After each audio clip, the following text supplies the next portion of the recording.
Good morning, YouTube. It is 1:20 a.m. and when I say a.m. I mean the crack of dawn. The gym is just across the road, thankfully. I am having a Monster Ultra Sunrise, the orange flavour. To me, it just tastes like orangeade.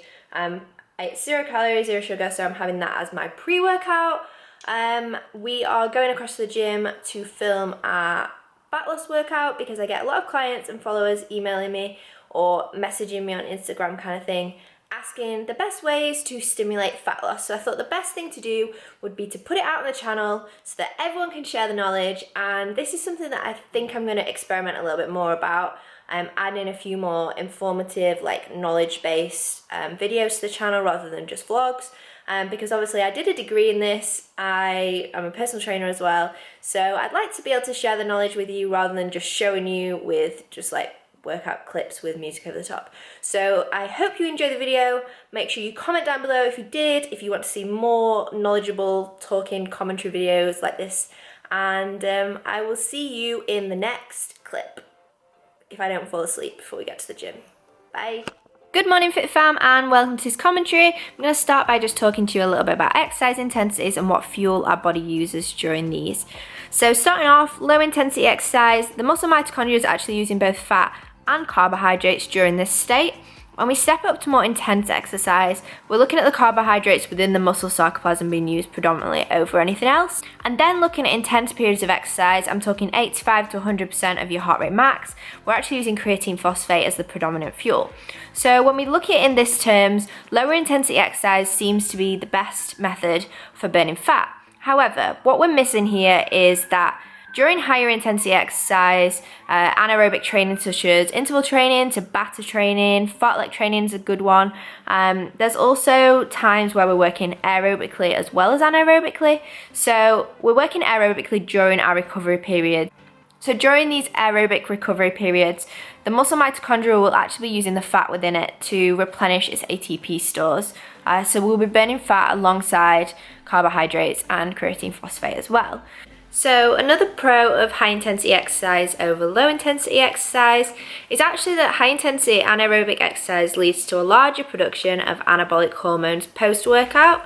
So basically what this means is that extra fat is burned post-workout to actually help the body recover, and this is actually related to something called an EPOC.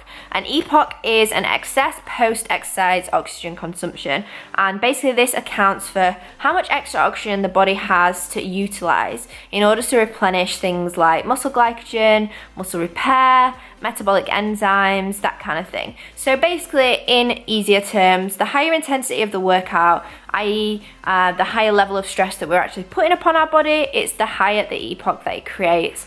And therefore, the best thing that I would recommend is a combination of both low intensity exercise to burn the fat during the workout, but also high intensity exercise to ensure that we're burning fat after our workouts as well. So we're starting off by looking at drop sets. Here I am doing a drop set with a cable tricep push down.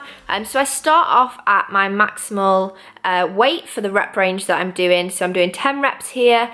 So I start off at weight A, and basically what I'm aiming to do is completely burn out the muscle fibers in my triceps. Completely burn out so I can't do any more. And here, as you can see, I'm dropping the weight down. I drop it down a couple of stacks, and then I continue again. The rep range shouldn't be the same the second time round with your weight A, but it's basically just allowing your body to work to failure and then work that little bit more after that.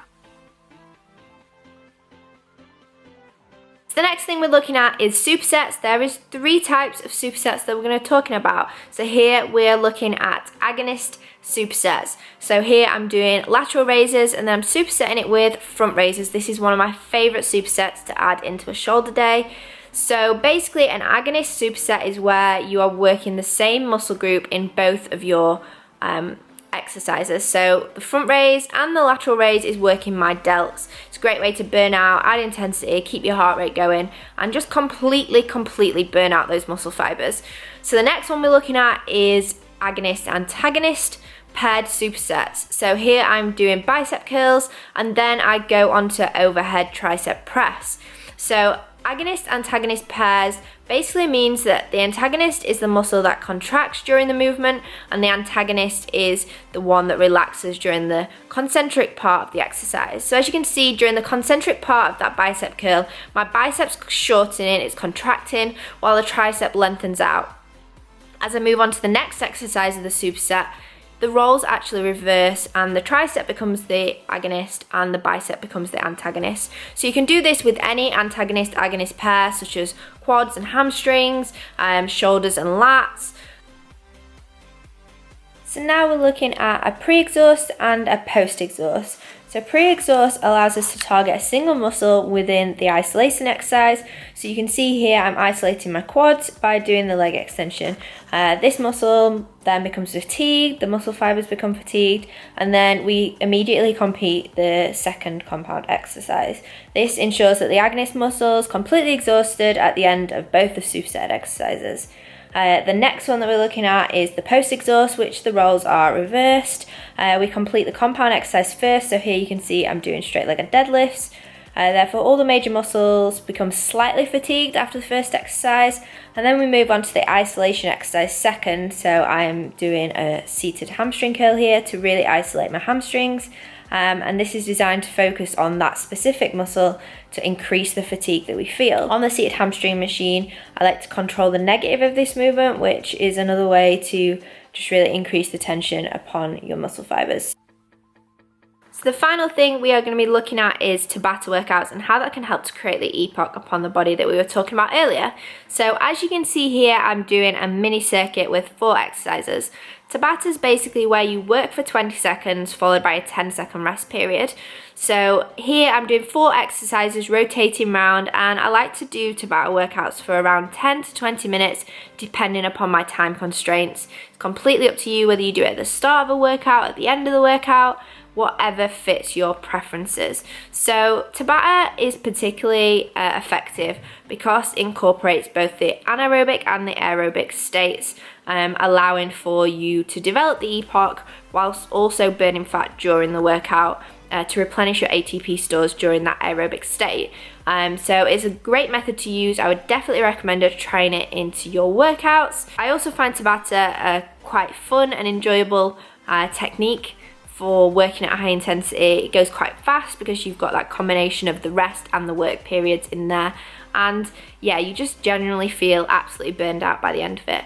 It's also a great way to do ab exercises, so I'll do an ab exercise for 2 minutes following the Tabata regime and then move on. That's a 4-minute workout with 2 exercises, or if you want to double up, you can do 4 exercises and that covers 8 minutes worth. So I really hope you enjoyed the video, I hope you enjoyed the commentary, and I hope you take something away from this video. Make sure you like it, share it, subscribe, comment down below if there's anything else you want to see, and I will see you in the next video.